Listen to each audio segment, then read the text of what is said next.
Tonight on CTV News, a vital bridge linking an isolated community opens in grand style, and the art of recovery. Christchurch filmmaker Peter Young live in the studio. Broadcasting across Canterbury. From the CTV studio, this is First at 5. Good evening, welcome to CTV News, streaming live every night at ctv.co.nz.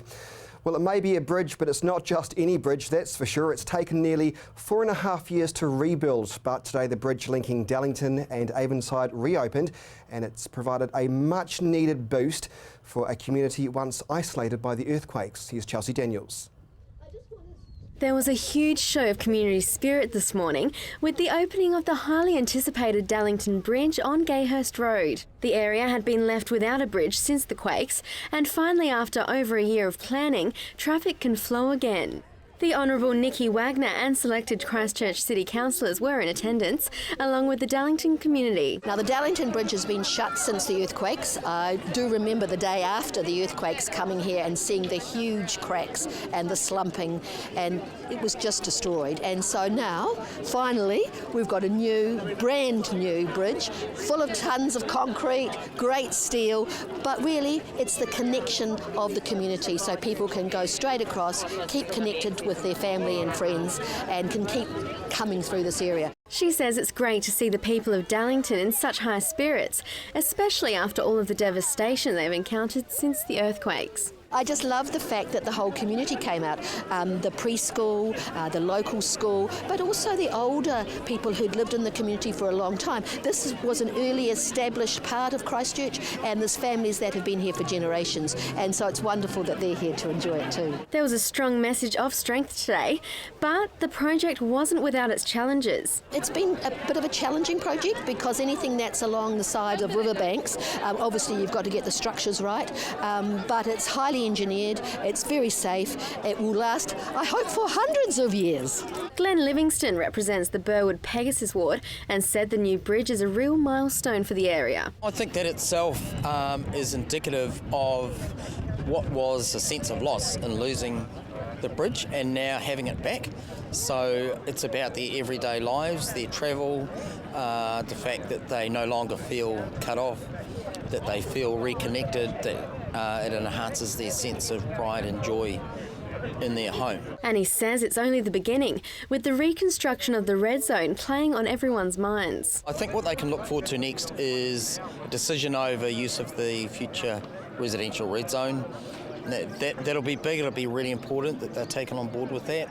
I mean, it's been their land, their place, so that I think that's probably the next step. Skirt have been involved in a lot of the city's rebuild, including laying 400 kilometres of wastewater pipes, 72 kilometres of freshwater pipes, and 36 kilometres of stormwater pipes. The first car was driven over the bridge at midday today, with the anticipation of many more cars making journeys over the structure for years to come. Chelsea Daniels, CTV News. A man who went on the run after removing his ankle bracelet has been caught in Timaru. Clinton Simon, understood to be a member of the mongrel mob, was arrested by the Armed Offenders Squad this morning. He breached bail last month after failing to appear at the Christchurch District Court on assault charges. Police say he removed his bracelet in May and couldn't be found. He'll appear in court later this month. The Christchurch City Council has signed off on a $40 million plan that it says will stop flooding in the Flockton Basin, but will it work?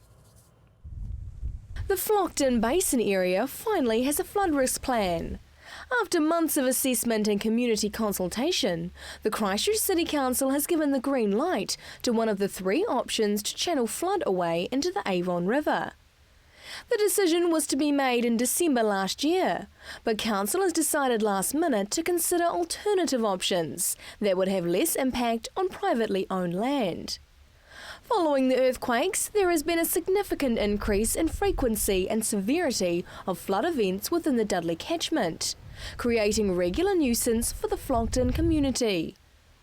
Now the chosen option C will cost $26 million, on top of the $16 million that is being spent on already approved upstream works. This brings the total cost of work to just over $42 million. Work is expected to take 2 years to complete. The council says all three options are similar for resilience and cost, but option C has the added advantage of enhancing the landscape in the longer term. This includes improved overall quality of trees, walkways, access to the waterway, and a healthier ecology for the local habitat. This council has been investigating the upgrade option since 2012 and says the new works will benefit at least 585 properties in the Flockton area.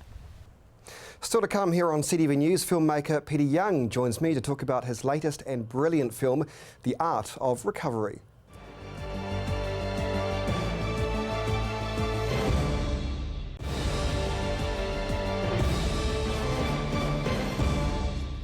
Welcome back to CTV News. Well, the world premiere of The Art of Recovery film was shown last night at the Isaac Theatre Royal to receive a standing ovation. The man behind the film is local filmmaker Peter Young. He's live with me in the studio. Good evening to you. Hi, Chris. What a brilliant film. Thank you. Absolutely brilliant. I say that sincerely. Yeah. Why was this film important for you to make? I just felt compelled to tell this wonderful human story from the earthquakes, and first of all, it was just simply going out and amongst the ruins and seeing these people putting a smile on my face and then everyone else's face, and just seeing what they did so simply, selflessly, and generously. And I just thought, this is a great story. This is the story about the earthquakes that needs to be told. Peter, when did you realise that what you were filming was so special that you would have enough material to create a film? Oh, Chris, it's such a... Only until last night, really, that I felt, wow, I have got a film that really works. And that's the honest truth. And when you make these films, you spend so much of your time wondering if it's going to work and where will it go. But last night for me was, it was just wonderful. That's in the editing process, but in the filming, I filmed lots of beautiful moments, but actually putting them together into cohesive story. It's hard work, isn't it? It is hard, and this film actually was really hard to put together I bet, because in the film there's no narration, there's not somebody that's in a voiceover booth telling you what to feel. It was up to the interviewees to tell their story and for you, the filmmaker, to put it all together. You did such a remarkable job, but I get the sense when I was watching it, as you were filming, it was a natural process of evolution. The story, as you were filming, it just happened to be. Do you see what I'm saying? Yeah, it was. And when you're doing a documentary, you are wanting to let these events and people and what they're doing just unfold naturally.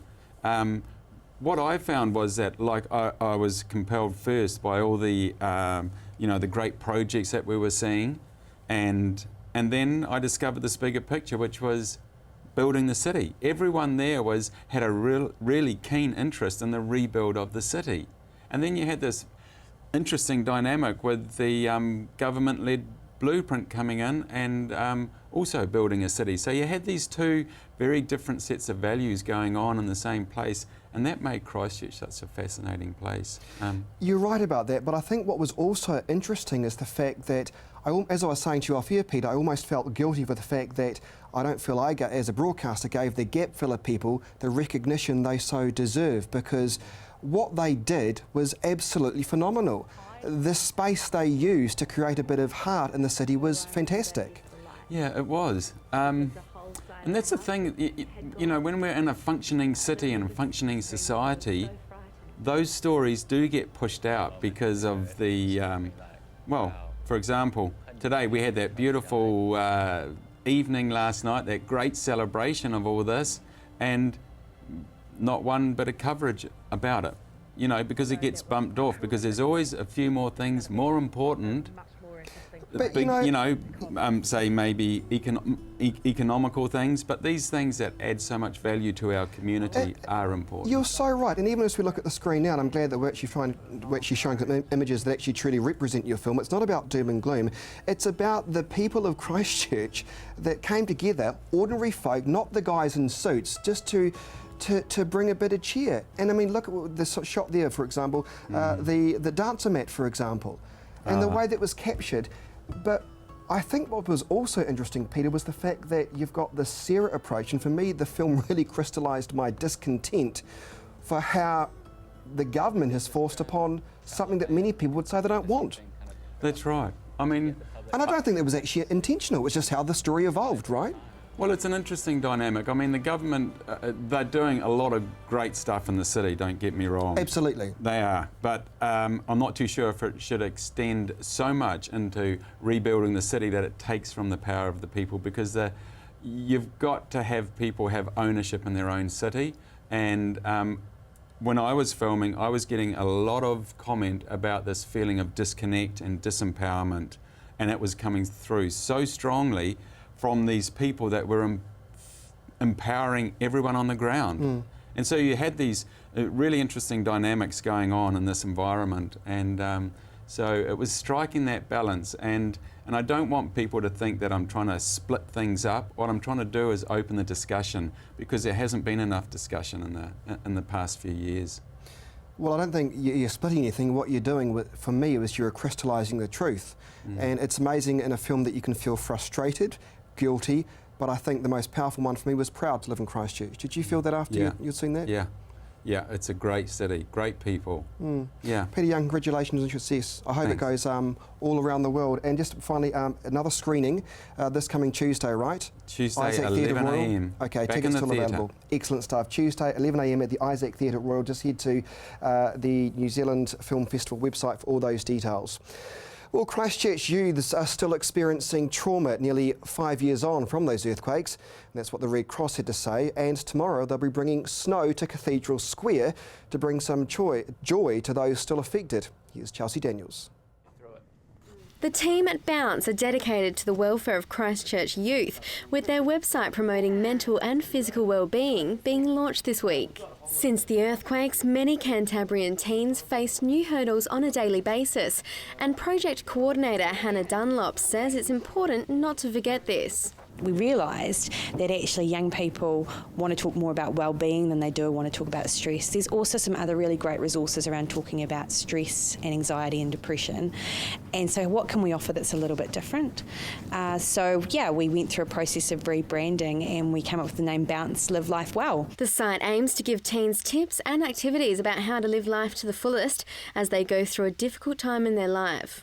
Adolescence is a pretty tumultuous time. There's a lot of chemicals rolling around in the brain, and it's pretty much one of the most concentrated periods of development for people. And in terms of where young people are at with their brain development, I'm no neuroscientist, but I've been to a few courses and I've heard, and it makes a lot of sense about actually it's a really tough time. So, what do teenagers have to be stressed about? There's a lot of things to be stressed about. There's school, there's pressures of trying to figure out who you are, your identity, knowing yourself, social situations, and then there's some other complicating issues that come through as well, through mental health issues as well. And Hannah says that the earthquakes have made an impressionable impact on our youth as well. To do with the earthquakes is that family life can be really stressful. Parents dealing with unresolved insurance claims, having to move house several times, depending on the living conditions that you're in, depending on what side of town you live on. So how easy is it for you to get to school? Do you have to catch 2 buses instead of 1? Just things like that. And being in a slightly more stressed school environment as well. I mean, we know with some of the issues that have happened around school closures and mergers and things like that, that can add stress as well. The Bounce team, who are a derivative of New Zealand Red Cross, organised a special event for tomorrow, something that they expect a lot of Cantabrians will enjoy. The aim for tomorrow is mainly just to, give people, young kids, something to do in the city, attract them back into the middle of Christchurch, give a real good psychosocial boost to them, and also promote bounce.org.nz. The snow party, being held in Cathedral Square, will see 30 tonnes of snow from Mount Hutt and have a range of different activities for young people. And they're expecting a big turnout. Minimum of 300 people, maximum of probably 3,000. We're not really sure, but up to 3,000 people we're expecting to turn up. Their website launched this week and promotes content for youth by youth. If you're going to bounce.org.nz, it's primarily around 5 key tips. Is do what you love, treat your body well, connect with others, make a difference, and know yourself. So all the content that's on the website is sort of based around those 5 key tips. It can be anything from, like a music selection. It can be like a blog post. There's recipes on there. There's all sorts of things to, get people engaged. The snow party tomorrow starts at 1 p.m. with live music from Stevie Tonks, Drax Project, more DJs and special guests. And they're expected to hand out over 1,000 cups of free hot chocolate. Chelsea Daniels, CTV News. Still to come here on CTV News, sport and the region's weather.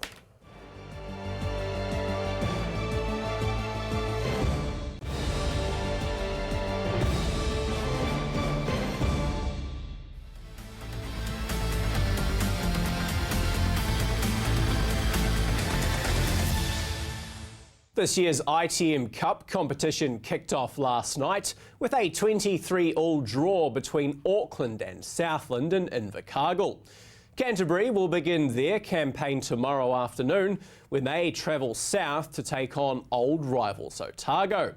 After 2 pre-season games that brought mixed results, Coach Scott Robertson is thankful to be starting this year's campaign with a healthy unit. Yeah, look, we've got the full squad. We've got Matt Todd and Pat Osborne coming back, so it's the first time we start the season with everyone available, so it's exciting. The team has an array of fresh faces looking to stake their claim in this year's competition, and the coach will be hoping for that exuberance of youth to help return Canterbury back to the top of New Zealand's provincial rugby. Oh, look, we've got quite a few new crew of young men, really aspiring young men who are highly motivated. They have an experience actually winning a trophy, so the intensity is high and the enthusiasm's high, and they enjoy coming to work. And it's an energetic bunch of young men. One young man looking to build on a successful 2015 to date is centre Jack Goodhue. One highlight for him was being given the chance to captain the New Zealand under-20 side recently during their World Cup success. Very special. I was able to captain for one game versus Argentina. It was an experience I'll never forget, but just being part of it, there's just a whole bunch of leaders in that group, in that age group. Guys like Oteri Black who came in, and Blake Gibson.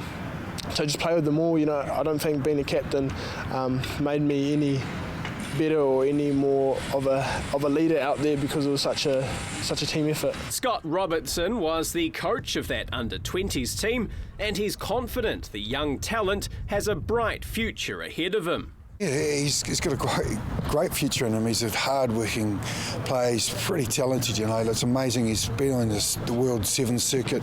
He's won under-20s and second season of ITM.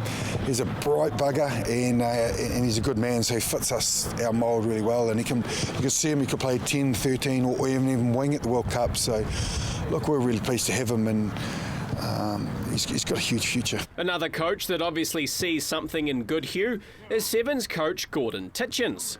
Goodhue enjoyed the chance to work with the world-renowned coach and says his time with the All Black Sevens earlier in the year has helped take his game to a new level. Oh, he's a hard man. He makes you work hard at those trainings. My legs have never been so sore. So I learned a lot. From his scenario plays and his drills that he does. So it's definitely made me a better player. The Canterbury team to play Otago includes All Black Matt Todd, who has been given the go-ahead to represent his province. 3 players are also set to make their ITM Cup debuts should they come off the bench, with hooker Nick Werahiko, utility forward Mitchell Dunshay and halfback Jack Stratton, all hoping to see some game time. After missing out on their first title in over 6 years last time out, the fire is sure to be back in the team's belly. Maybe, there's some boys who'd won it, and, maybe winning so much you don't have that drive, but maybe losing last year, maybe that drive's going to be back, and I think it is. The camp's enthusiastic and we're ready for it. Kick-off from Forsyth Bar in Dunedin is at 4:35. Our lady cricketers have a new head coach for the upcoming summer, with Mark Lane being appointed the job with the Canterbury Magicians. Lane currently coaches the Christchurch Boys High First 11 and successfully guided the team to the Gillette Cup title last summer.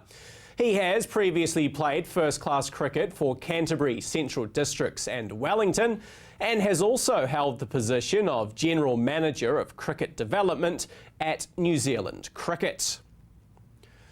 Well, to ice hockey now, and the Canterbury Red Devils will go for their fourth straight national title when they take on the Southern Stampede in the first leg of their finals series this weekend. The best of three final series will see the Red Devils and Stampede meet at Alpine Ice in Christchurch tomorrow afternoon, before the teams head south for the remainder of the series next weekend in Queenstown. Canterbury will have to make the most of home advantage and then look to grab a win on the road against the Stampede, who finished at the top of this year's round robin standings. Tomorrow's game gets underway at 4:30. And finally tonight, it's down to the business end of competition in this year's UC Championship, with the four top sides in this year's secondary school first 15 comp fighting for a spot in next weekend's final. After finishing at the top of the table, defending champs Christchurch Boys High will have home advantage when they face Shirley Boys. The other semi-final and this weekend's featured match on CTV sees St Andrews host St Bede's. Both games kick off at 2:45, and as always, you can catch our feature match between Stack and Bede's right here on Sunday with coverage at 12:30.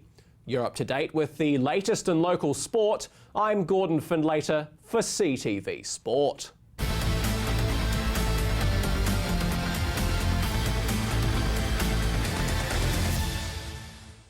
Thanks, Gordon. Now time for your region's weather.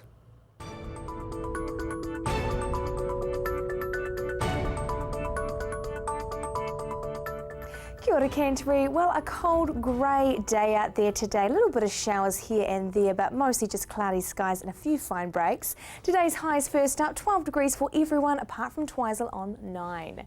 Central Canterbury, Christchurch, you actually had 14 degrees today. A little bit warmer than was what was predicted. 14 degrees also for Darfield, 13 for Leeson and Ashburton, 12 for Uakaroa and 11 for Methven. North Canterbury, Kaikoura, you also shared 14 degrees with Christchurch, as did Amberley, 13 for Cheviot, Rangiora, Colvin and Oxford, and 12 degrees for Hanmer Springs.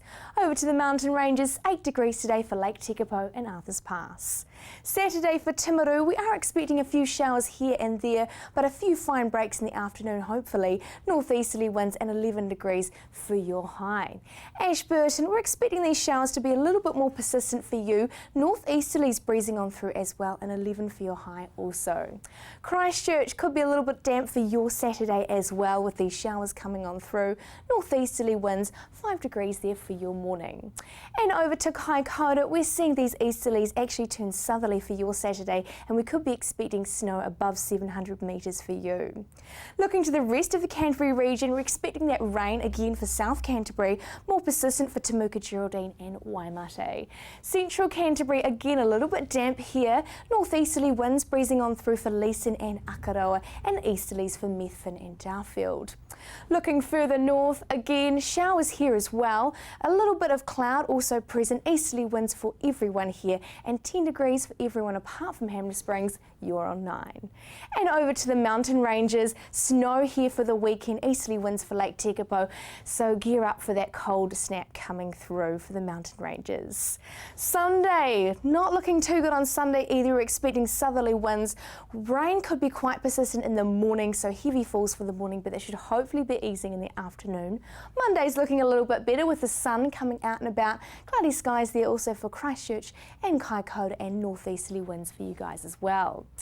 Upcoming days for the rest of the Canterbury region, we're seeing these southerlies coming through on Sunday. A little bit of snow there for inland basins, but it does look a little bit better for North Canterbury. So unfortunately, everywhere from Ashburton down, you're getting most of the rainfalls. Looking to Monday, it gets a lot better on Monday. That sunshine there with northeasterlies coming through. We're expecting lots of nice fine breaks in the afternoon. So your weekend, hopefully you still have a fantastic weekend despite that rainy weather, and we'll see you back here on Monday.